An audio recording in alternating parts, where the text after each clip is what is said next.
Welcome to Trailblazers.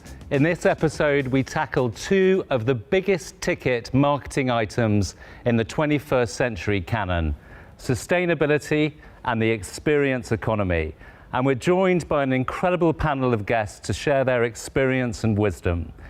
Shashank from Maruti Suzuki, Mona from Z Media, Radha from Tata StarQuik, Shubhranshu from Tata Motors, Vinit from Aviva, and Rahul from SAP. We welcome all our guests, and let me start by inviting Shashank to the stage. Welcome to Trailblazers, Shashank. We're delighted to have you here. Thank you. You're at the helm of India's largest automotive business, 1 in 4 vehicles. Now here, for a business and a brand, Shashank, that was not always associated with sustainability, tell us what's working for you guys and how you think about the topic. Yeah, so first of all, let me begin by saying that we are actually 1 in 2 vehicles, not 1 in 4 vehicles. We have a very large market share, and therefore we believe we have a larger responsibility towards sustainability as well.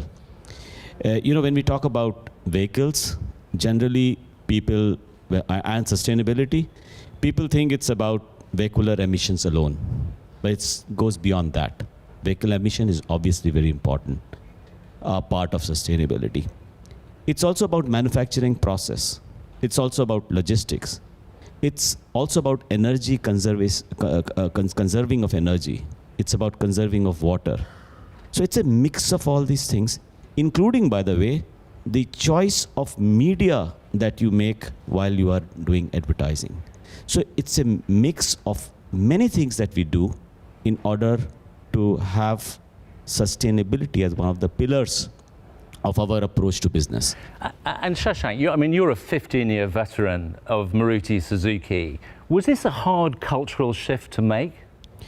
Absolutely. I think, first of all, we had to burst this myth, which is not only amongst employees and in general business community. The first myth is that sustainability is not what consumers want. Like, they are looking for products, they're looking for price, they're looking for performance, but not sustainability. That's no longer true. It's changing. It's changed completely. You can sell it now. Yes. Actually, you can sell better with sustainability. Second, people feel that for companies, sustainability would, if you take measures for sustainability, it will be more pricier. It's not. Actually, in the long term, it is cheaper to take the route of sustainability. But Shashank, you mentioned media. What's working for you guys in terms of media channels? You'd be surprised that if I were to say that if in a digital campaign you want to have 1 million impressions, the 1 million impression is actually equal to charging 120,000 smartphones, which is resulting in a huge amount of CO2 emission. So actually, here what we are doing at Maruti Suzuki for this aspect is to track the parameter of impressions versus the bids made. That ratio defines how efficient you are, and therefore how much you are adding to the sustainability element of media. And it's not just that. For vehicles, which is our primary business, we have powertrains like the CNG, for example. We have sold 1.4 million CNG vehicles so far. That's equal to saving 1.4 million tons of CO2 emissions. If you line up 10 different automotive firms, what is it about your brand management that makes you more convincing in sustainability? We have the largest fleet of vehicles in the country, as you just mentioned, but we are also the lowest in terms of emission. That's the #1 fact which comes across as a very hard-hitting fact to consumers, that despite having the largest fleet on the road, we have the smallest emission. Okay, it's a new marketing topic, but actually, as ever with Maruti Suzuki, 1 in 2, not 1 in 4. The message is still simple. Biggest, best. That's consistent. That's right. Done. Shashank, thank you so much. Thank you very much. Now, next up in our Trailblazer batting lineup, Radha from Tata StarQuik. Radha, welcome to Trailblazers. Let's get the ball rolling, Radha. So, experience economy, is that a contradiction in terms between customized experience and the collective economy? It's been intriguing to me as to where the trigger point for change really is. Is the consumer revolution the trigger point for the economy to change? Or is it the things in the economy that changes which actually changes the individual? And I believe there is a certain interaction between the two. But clearly for me, and being in grocery for the last so many decades, I have seen that the consumer has got to be ready for something. And that is a change that comes with, sorry for using a cliche, where on the Maslow's hierarchy the population is. And I think India has really shifted up from the bottom of the pyramid. And there has to be a lot of change that's happened to the Indian as an individual. But are we getting there? Because you raise an interesting point, Radha, which is in something like grocery, so very price-driven, so very functional, are we yet at the stage where we can have a consumer experience? I think we are doing a disservice to the category of grocery by actually making the price the biggest selling point, because grocery involves several categories which require nurturing, and therefore there has to be a theater around some of those categories, which is getting completely missed if you actually go down the price route. However, saving money has never been more important than it is today, because you're spending money today on several other interests or aspirations that you have, and therefore I think grocery becomes the fall guy from where you got to actually save money. And personally, I feel that there must be a limit to which you actually chase price, because if you don't do that, the category is not going to go well. But Radha, where do you place the reason or the blame for this? Is it consumers' unwillingness, or is there an element here in the Indian marketing community that we're not putting enough marketing effort into explaining the experiences? 100%. I think that's a great question.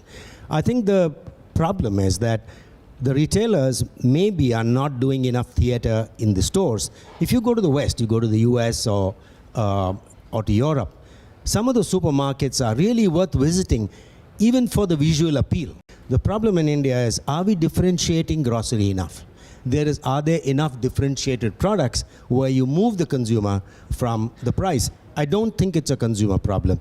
The problem with price is that if everything is the same, then what I want to buy is at the lowest common denominator. Well, maybe this is a challenge. You're across multiple product lines, multiple SKUs, thousands of them. But most importantly, you're transnational. When you think about consumer experiences, and maybe this is looking back into your career, Future Group, retail, Spencer's, how do you make the consumer experience relevant to the micro markets? I think modern retail, organized retail, hasn't moved away from the top 20 cities yet. So imagine the headroom. This is a $400 billion category, and most of that growth is coming from the top 20 cities. I think we are yet to start. I don't think we've even started to some of the micro markets.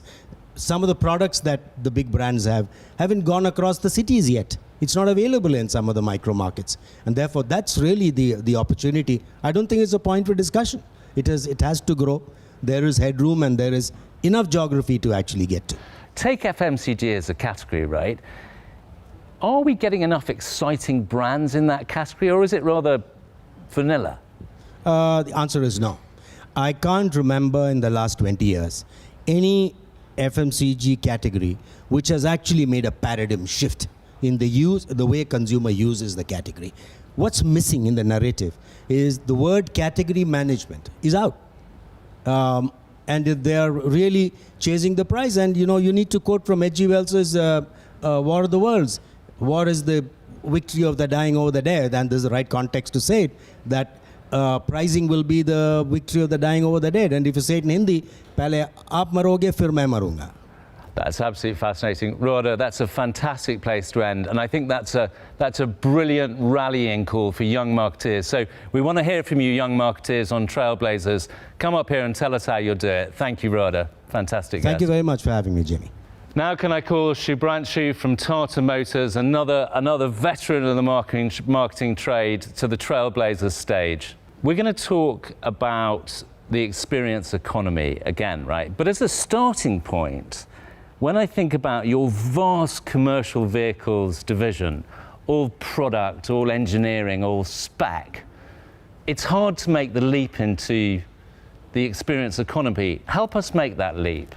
So I think it's a misconception that commercial vehicles owners are not interested in experience, or that their due diligence is somehow not tuned to the experiential aspects. Because every commercial vehicles buyer is actually running a business on wheels, their need to be convinced to compare is far higher than many of the individual purchaser type roles or categories. And so I think they want to be sure that they're making the right decision, and digital access gives us the opportunity to get them onto our web assets. We have commissioned a very large program of content creators and influencers. In the present year, we've got nearly 15 crore views on a variety of content, largely advocacy programs, about how we design better, how we make better, inviting these content creators into our plants, our service centers, our retail establishments, so as to be able to give them, the intenders, vicarious experience. They're able to experience what it is even before they get into the physical journey or brick and mortar journey for purchasing, which also happens. This is very interesting. So when you choose these influencers, who are they? Where are you choosing them from? So we've created a cadre of about 300 at various tiers. There are a few national influencers. We have about 100 odd who are regional or statewide influencers, and another about 150 to 200 who are actually micro-influencers at a district level. And I find uniformly that the micro-influencers are able to give us the highest levels of engagement, because context is king in marketing. They're able to relate better. So if I'm selling a pickup to a shrimp farmer in coastal Andhra Pradesh, he wants to hear from somebody who is a shrimp farmer in coastal Andhra Pradesh. And do you remain as excited as you've ever been as a veteran marketeer? Yes, I am. In fact, it's been 2 years and a couple of months, and it's vast. The category, it's complex but not complicated. The number of types of applications, the number of types of variants, the end uses are just spectacular in terms of its diversity. And every bit of India's economy is touched by commercial vehicles. We're sitting here, I can bet you the sofa, the breakfast we just ate, much of the electrical equipment, even the material with which the studio was built, everything would have come on commercial wheels. So we find ourselves directly contributing to the national growth and agenda. Shubhranshu, thank you so much for coming on the show. We're delighted to have you. Thank you. Lovely to be here. Thanks. And now we're joined by the brand leader of Aviva, Vinit. What does sustainability mean for Aviva, Vinit? The basic problem with a category which is insurance is awareness. Now, do consumers really understand what insurance is? Do they really understand what the products are? I mean, we have two veterans from the auto industry here. A consumer will never miss getting his car insured. Is the value of the car more than the value of his life? I mean, we really need to start looking at those things. Or are consumers really buying something which they understand? The problem starts with the awareness part of it, where people really need to start understanding what the product is all about. And in the Indian context, more so because I said the penetration is a low single digit. If you were to look at insurance, life insurance, it is sold as an investment category. It is not an investment category. It is purely a cover on my life, where I feel my life is more valuable than any of the sets that I have, sort of, in life. I'll also get you a context. If I'm insured for sports 100,000 or 1 crore rupees today, my value of life continues to go up, whereas the insurance that I have continues to go down. People need to first start understanding what the category means to them. Once the category understanding comes to them, then they need to start looking at what is it that they need to sort of look at when it comes to the right fit product. Going back into sustainability, Vinit, what's working for you from a marketing perspective? How are you getting consumers to choose Aviva versus another insurance provider because you're more sustainable? when do people actually use a life cover? When something wrong goes in their lives. Can we do something beyond where basically say, can we start having people live healthy habits? Can we get them to do a little bit of sort of mental where all the stress goes away? Can we sort of go back and tell them that, mental health, physical health, and financial well-being are all part and parcel of one package? So I see. So in a way, you're saying that by living a more sustainable life, you're more insurable.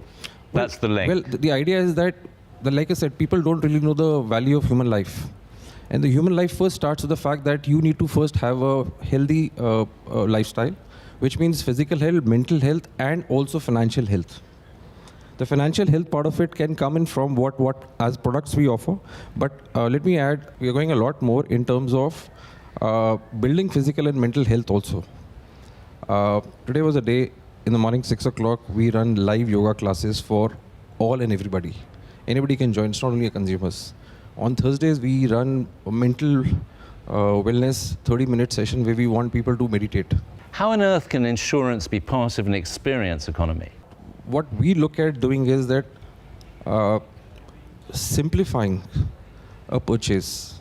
It's a very complex category. Can we ask a consumer a very select few questions and give him the right offer, rather than actually giving him a 20-pager to look at and read, which are terms and conditions and standard terms, which people don't understand. Even people on the other side don't understand. When you think about experience, it sounds like more, but actually in the case of insurance, it's less, right? That's the better experience. Thank you so much, Vinit, for being on the show. You've been a wonderful guest. Thank you, Jasper. Thank you so much. Now, joining me on the stage is Mona from Z Media. Mona, we're delighted to have you on Trailblazers. We're sitting in the middle of an experience, right? So this feels innately like we're part of the experience economy. But when you think about Z and all your brands and products, Mona, how do you think about the experience economy? We are a business where we have news, which reaches out to varied kind of consumers. Our viewers are very differentiated. We talk to many geographies in the country. In fact, absolutely all geographies that you can really think about. We have brands reaching out to the mass audiences, right to the social strata. We have brands talking to trade through our business proposition, which is Z-Business, and we have WION. So WION is one of our jewel in the crown, if I may say so. It is a brand which is very distinctive, very exclusive, talks to a very, an audience which is difficult to get otherwise, a very influential audiences, not only in India, but globally. And I love to say that whenever I'm making a pitch to my advertisers, that WION is one platform which reaches to the influential audiences in India, to the Asians across the world, and also the non-Asians across the world, because they're interested to know what we're really saying from a global perspective. So that's really, yeah. So you're initiating conversations, you're having conversations, and you're spawning conversations. Yes. All of which are innate to it. Mona, that is a fantastic way to complete our panel discussion. Thank you for joining us on Trailblazers. Thank you very much, Jasper. Thank you. That's great. And now our final guest and a great friend of Trailblazers, Rahul from SAP. You're a very interesting marketeer, and Rahul, I know before we get into the topic, I know you have a very particular perspective on how brands tell stories. Start us off there, please. Well, storytelling, at least this is my definition in the context of business, is really about wrapping up or packaging your value proposition in a humanized narrative, right? And for some reason, it is assumed that in the world of B2B where I come from, there is very little space to do that, to be able to create a narrative which talks not just to the brains of your customers, but to their hearts. But nothing can be far from the truth. In fact, I'm personally a huge fan of a storytelling format, which I call B2B2C, right? Which is really about telling your story from the perspective of your customer's customer, right? So the story is not about what we sold and what they bought. It is about the impact that they created in the lives of their customers and their employees. And really proud of a piece of work that our team created about 2 years back when SAP was completing 25 years of its inception in India, where we used this B2B2C format, and we looked at, the changes that have happened in India in the previous 25 years. And it was just incredible to see the transformational change that had happened in sector after sector, right? So we decided to tell the story. Let's say if you pick up automotive, right, in 1996 there were probably 2 car brands in India, and now the whole world is here. 8 out of 10 cars that run on Indian roads are manufactured by our customers. Okay, so that's the hard data point. But the story that we told was from the perspective of the first car buyer, Rajesh, who moved from his scooter to a car for the first time. We were there, right? So that's storytelling from the point of view of your customers. Big tech businesses that have been around a long time, the skepticism lies in these fellows are now all talking a sustainability game, but they weren't like that 50 years ago. How do you tell authentic stories, Rahul? Well, sustainability to start with for us is not a brand narrative, okay? It is actually embedded in everything that we do. Yeah, it's not a story. It's not a story. Right. But I think from a brand perspective, I think a more important approach is something that we call leading by example, where SAP tells the story of how a large multinational operating out of 160 companies, 100,000 employees, how we have managed to reduce our own carbon footprint over the last, in fact, we started our sustainability journey in 2009. So it's been 15 years, and for each of those 15 years, we've topped the Dow Jones Sustainability Index in our business category. And also, we are going to become carbon neutral in 2023, 2 years ahead of time. And by 2030, we intend to be net zero. Well, that's awesome. And listening to you, it's really interesting because as an enabling brand, these sustainability stories not only inspire your downstream clients, but they also, of course, inspire other big businesses who may or may not be your clients. Rahul, you've been a fantastic guest on this show. Thank you so much. Thank you, Jasper. My pleasure. Brands are everywhere. I arrived in a Maruti today at the studio. The breakfast was probably procured from Tata StarQuik. Shubhranshu told us about how everything arrives on commercial vehicles, and all of those organisations might well be powered by SAP. And I'm reminded to renew my car insurance tonight.